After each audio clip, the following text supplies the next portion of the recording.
بناتے ہیں، اس کا مطلب یہ ہے کہ یہ اپنے فیصلے خود بھی کر سکتے ہیں اور زمین سے بھی انہیں کنٹرول کیا جا سکتا ہے۔ پہلی مرتبہ یہ ہیلی کاپٹر 3 میٹر کی الٹیچیوڈ پر سطح پر اڑا اور 39.1 سیکنڈ تک یہ ہوا میں رہا۔ یہ سائنسدانوں کے لیے ایک بہت ہی خوشی کا لمحہ تھا۔ ناسا میں اس وقت عید تھی کیونکہ انجینیٹی ڈاؤن ہونے کے بعد اب اڑنا شروع ہو گیا تھا۔ میں آپ کو یہ بھی بتا دوں کہ انجینیٹی کی جو لائف تھی وہ مارس میں 30 دن اور اگر زمین کے دن لگائے جائے تو 31 دنوں پر مشتمل تھی، یعنی اس نے صرف 1 مہینہ مارس پر کام کرنا تھا اور پھر ناسا کا یہ خیال تھا کہ یہ آہستہ آہستہ ختم ہو جائے گا، اس کا سسٹم ڈیٹیریٹ کر دے گا۔ لیکن آپ کو یہ جان کر حیرانی ہوگی کہ انجینیٹی ہیلی کاپٹر نے، ڈرون نے اپنی آخری فلائٹ جو ابھی اس نے لی ہے وہ ہے 2 اپریل 2023 کو، اور یہ اس کی 49ویں فلائٹ تھی۔ تو اگلی فلائٹ جو وہ لے گا وہ اس کی 50ویں فلائٹ ہوگی۔ یہ ہیلی کاپٹر اپنی زندگی سے، متوقع زندگی سے بہت زیادہ عرصے تک سفر بھی کرتا رہا اور اس کے ساتھ ساتھ اس نے بہت زیادہ اونچائی تک بھی گیا، جو کہ ہمارا یہ خیال تھا کہ یہ اتنا اونچا شاید نہیں جا سکے گا۔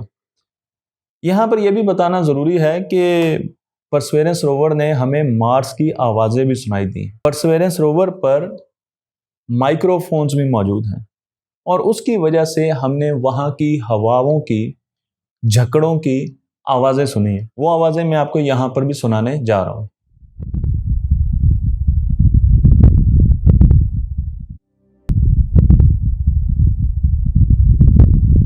ہم پرسیورنس روور کی موٹرز کو ٹیسٹ کر چکے ہیں، ہم اس کے کیمرے کو ٹیسٹ کر چکے ہیں اور اس کے ساتھ ساتھ ہم نے موکسی کو بھی ٹیسٹ کیا۔ موکسی اگر آپ کو یاد ہو تو ایک چھوٹا سا ڈبہ تھا جو کہ کار کی بیٹری کے برابر، اور اس کا کام یہ تھا کہ وہ ایک سنتھیٹک ٹری تھا، ایک مصنوعی درخت تھا جو کہ مارس کے ایٹماسفیئر سے آکسیجن بناتا ہے۔ موکسی پر جب کام کیا گیا اور اسے آن کیا گیا تو پتہ چلا کہ اس نے 10 گرام آکسیجن بنانا شروع کر دی فی گھنٹہ۔ 1 گھنٹے میں وہ 10 گرام آکسیجن بناتا ہے۔ گویا کہ یہ مقدار بہت کم ہے اور اگر ہمیں اس سے پراپر کام کر لینا ہے جو کہ انسانوں کے کام آ سکے تو 100 گنا زیادہ آکسیجن ہمیں بنانی ہوگی۔ لیکن سائنٹیفکلی یہ ایک بہت بڑا بریک تھرو ہے، ایک بہت بڑی ہماری جیت ہے کہ ہم وہاں پر جا کر، جب میں ہم کی بات کرتا ہوں تو اس کا مطلب انسانیت کی بات کرتا ہوں، کہ ہم انسانوں نے وہاں پر جا کر آکسیجن بنانا شروع کر دی ہے۔ تو چلیں جی، ہم چلتے ہیں اپنے پہلے سفر کی طرف۔ 5 مہینے تو پرسیورنس اپنی جگہ پر ہی موجود رہے۔ 5 مہینے مختلف قسم کے ٹیسٹ ہوتے رہے اور وہ لینڈنگ سائٹ پر رہے، لیکن اب انہوں نے باہر نکلنا ہے۔ جو ہی وہ باہر کی طرف نکلے تو ان کا سب سے پہلا جو مقابلہ تھا وہ ریت کے ایک دریا سے تھا، یعنی دلدل کی بات نہیں کر رہا، لیکن ریت ہی ریت تھی، اسے ڈیون کہا جاتا ہے، سینڈ ہل تھی، اور خطرہ یہ تھا کہ اگر پرسیورنس اس میں سے گزرے گا تو وہ ضرور پھنس جائے گا۔ اب ہمارے پاس 2 طریقے تھے، 2 راستے تھے، اور وہ راستے ہمیں یہاں پر تصویروں میں بھی دکھائے گئے۔ ایک راستہ چھوٹا تھا لیکن نسبتاً خطرناک تھا، دوسرا راستہ بڑا تھا لیکن اس میں جو ہمیں قیمتی چیز نظر آئی وہ یہ تھی کہ ہم بہت سی راک سے سیمپل لیتے ہوئے وہاں پر جا سکتے ہیں۔ تو یہ ایفیشینٹ راستہ تھا، گویا کہ یہ بڑا راستہ ہے لیکن ایفیشینٹ اس لیے تھا کہ یہاں پر ہم سیمپلز بہت لے سکتے ہیں۔ سائنسدانوں نے اس پر بھی بہت زیادہ سوچ بچار کی اور پھر بڑے راستے کو ہی چنا گیا اور موکسی اپنے راستے پر رواں دواں ہو گیا۔ ایکسپلوریشن شروع ہو چکی تھی۔ ماضی میں لاکھوں سال پہلے مارس پر اسپیس سے ایک بہت بڑی راک آ کر ٹکرائی۔ وہ راک اتنی بڑی تھی کہ اس نے مارس پر ایک بہت بڑا گڑھا بنا دیا۔ یہ گڑھا 100 میٹر گہرا تھا اور اس کی جو ڈائیمیٹر تھا وہ 40 کلومیٹر تھا۔ اس گڑھے کو آج ہم جزیرو کریٹر کہتے ہیں۔ اس میں آہستہ آہستہ پانی بھر گیا اور کیونکہ ایک بہت بڑی لیک بن چکی تھی، ایک بہت بڑی جھیل بن چکی تھی، تو اس میں سے ایک دریا بھی نکلنا شروع ہو گیا۔ آج ہم جزیرو کریٹر کو اسی وجہ سے دیکھ رہے ہیں، اس میں لائف تلاش کر رہے ہیں، کیونکہ ایک تو وہاں پر والکینک ایکٹیویٹی ہوئی جو کہ آگے جا کر میں آپ کو بتاؤں گا، اور ساتھ ساتھ وہاں پہ پانی بھی موجود تھا، تو منرلز تھے اور ساتھ پانی بھی موجود تھا، اس لیے ایک بڑی بہترین جگہ ہے جہاں پر زندگی ہو سکتی ہے۔ اگر اس کریٹر پر یا مارس پر کوئی زندگی بھی تھی تو وہ مر چکی ہے، کیونکہ بظاہر ہمیں وہاں پر کسی قسم کی زندگی نہ تو سیٹلائٹ سے ملی ہے اور نہ ہی روور سے نظر آئی ہے۔ اور زندگی اگر وہاں پر ختم ہوئی ہے تو آہستہ آہستہ ریت کی لہریں، ریت کی تہیں اس کے اوپر چڑھتی گئی ہیں اور ہمارے پاس راکس بننا شروع ہو گئی۔ اس قسم کی راکس کو ڈیٹیکٹ کرنے کے لیے ہمارے پاس 2 اسپیکٹرومیٹرز ہیں، شرلاک اور اس کے ساتھ پکسل۔ پکسل بھی ایک اسپیکٹرومیٹر ہے جو کہ لائف فارم کو ڈیٹیکٹ کرنے کے لیے ہمیں آسانی دیتا ہے۔ پہلا میل 60 دنوں میں پرسیورنس نے طے کیا، اور یہ سپیڈ بہت زیادہ تھی۔ اگر آپ اسپرٹ سے اس کا مقابلہ کریں تو پتہ چلے گا کہ اسپرٹ اور کیوریوسٹی بہت زیادہ سلو تھے، اور اسپرٹ روور ریت میں دھنس کر ختم ہوا تھا۔ اس کا جو اینڈ ہوا تھا وہ میں آپ کو یہاں پہ تصویر میں بھی دکھا رہا ہوں، وہ ریت میں دھسا تھا اور اس کے دھسنے سے اس کا اینڈ ہوا ہے۔ اسی لیے پرسیورنس پر ایک artificially intelligence autonomous navigating system بھی لگایا گیا۔ یہ ایسا سسٹم ہے جو کہ اسے وہیں پر ڈیسیژن کرنے پر مجبور کرتا ہے۔ وہ اپنے پاتھ کو دیکھتا ہے، ہیلی کاپٹر سے بھی رائے لیتا ہے اور اس کے ساتھ وہ وہاں پر موقع کی مناسبت سے ڈیسیژن کرتا ہے۔ ضرورت نہیں پڑتی اسے ہر مرتبہ زمین سے بتایا جائے، کیونکہ میں نے آپ کو بتایا کہ زمین سے سگنل کو جانے میں اور واپس آنے میں 20 یعنی کہ تقریباً کچھ جگہ پر 40 منٹ اور کچھ جگہ پر 48 منٹ اتنا زیادہ ڈیلے ہوتا ہے۔ اس لیے اس کی موومنٹ سلو ہوگی۔ کیوریوسٹی کو اور دوسرے روورز کو ہم زمین سے کنٹرول کرتے تھے، اسی لیے وہ سلو چلتے تھے، کیونکہ انہیں ہر ڈیسیژن پر رکنا پڑتا تھا۔ لیکن پرسیورنس اپنے ڈیسیژنز خود بنا سکتا ہے، کوئک ڈیسیژنز کر سکتا ہے، اس لیے اس کی سپیڈ بھی تیز ہے۔ پہلی مرتبہ پرسیورنس نے فریکچرڈ رف میں ڈرل کیا۔ میں آپ کو یہاں پر اس ڈرل کی تصویر دکھا رہا ہوں جو کہ 20 جون 2021 میں وہ ایک علاقے میں پہنچا جسے فریکچرڈ رف کہا جاتا ہے۔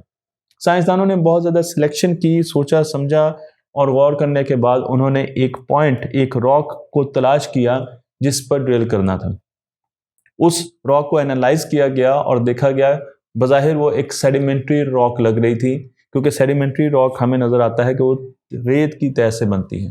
لیکن دوسری طرف اگنیشس راکس ہوتی ہیں جو کہ میگما کے، لاوے کے، والکینک ایکٹیویٹی کے ٹھنڈے ہونے کی وجہ سے بنتی ہیں۔ تو ہمیں یہ لگ رہا تھا کہ یہ ایک سیڈیمنٹری راک ہے اور اسے ڈرل کیا گیا۔ ڈرل کامیاب ہوا، بڑی خوشی کی بات تھی۔ اب سائنسدانوں کو تو مزہ آ گیا، انہوں نے کہا اچھا ایک ڈرل ہو گیا تو چلو دوسرا بھی کر دیتے ہیں۔ انہوں نے ایک اور راک کو چوز کیا۔ ابھی انہیں پتہ نہیں تھا کہ انہیں مارس پر کس قسم کے سرپرائزز ملنے ہیں۔ اس راک کا نام ہے روبین۔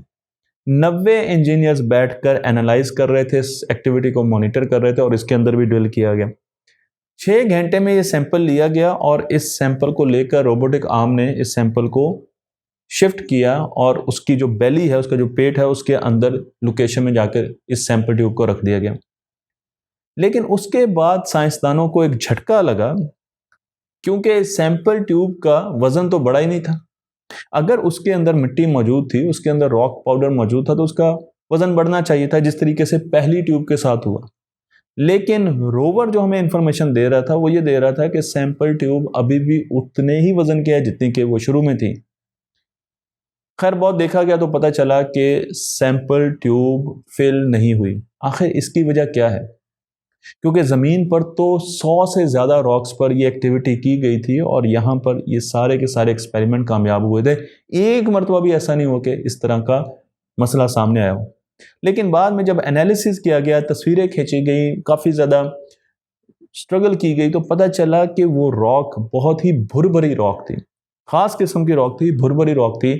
جیسے اسے ڈرل کیا گیا تو اس کی جو مٹی تھی وہ ڈسٹ میں بن کے اڑ گئی اور ہمارے پاس سیمپل پیچھے بچا نہیں۔ اس لیے ہمیں دیکھنا ہوگا کہ ہم کس قسم کی راکس پر دوبارہ ڈرل کرتے ہیں۔ اب یہ ایک پریشانی کی وجہ تھی، کیونکہ اگر اس قسم کی راکس مارس پر موجود ہے تو پھر ہم سیمپل کیسے لے سکیں گے؟ اب ہمیں تو بڑے غور سے دیکھنا ہوگا۔ پھر آہستہ آہستہ روور چلنا شروع ہو گیا اور اس نے 150 میٹر کا راستہ طے کیا اور اس کی نظر، اس کے کیمروں کی نظر ایک راک پر پڑی۔ یہ راک بظاہر بڑی واضح تھی، ابھری ہوئی تھی، نظر آ رہی تھی اور ایسے بھی لگ رہا تھا کہ یہ بالکل ایروڈیڈ نہیں ہے، یعنی اس پر ویدر نے، موسم نے کوئی خاص اثر نہیں ڈالا تھا.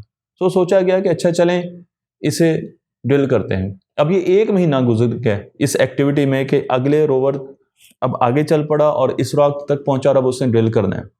تو اب 1 مہینے بعد وہ ڈرل کرنے کے لیے جا رہا ہے اور بہت زیادہ سروے کیے گئے کیونکہ سائنسدان تو پہلے پریشان تھے کہ اب ایسا نہ ہو کہ یہ راک بھی بالکل ڈسٹ کی طرح ہو اور پھر ہم اس سے بھی کچھ حاصل نہ کر سکیں.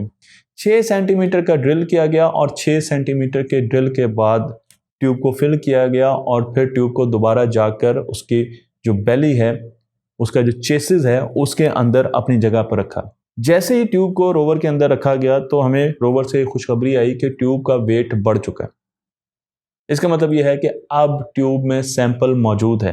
اور اس کے علاوہ بھی بہت سے ایسے ٹیسٹ ہم نے کیے جس سے ہمیں پتہ چلا کہ دوبارہ سے ہم نے سیمپل لینے شروع کر دیے. تو یہ دوسرا سیمپل تھا اور دوسرا کامیاب سیمپل تھا جو کہ ہم نے لیا. یاد رہے کہ بیچ میں ایک سیمپل لینے کی ایکٹیویٹی ناکام ہوئی تھی. لیکن ابھی کہانی ختم نہیں ہوئی دوستو. ابھی ایسے مسئلے آنے ہیں کہ وہ آپ کو بھی ششدر کر دیں گے اور سائنسدانوں کو تو انہوں نے وقتی طور پر بہت پریشان کر دیا. لیکن وہ سب اگلی ویڈیو میں. مجھے امید ہے کہ یہ ویڈیو آپ کو پسند آ رہی ہوگی. تختی آن لائن کو لائک کیجیے، شیئر کیجیے اور اس علم کو دوسروں تک پہنچا دیجیے.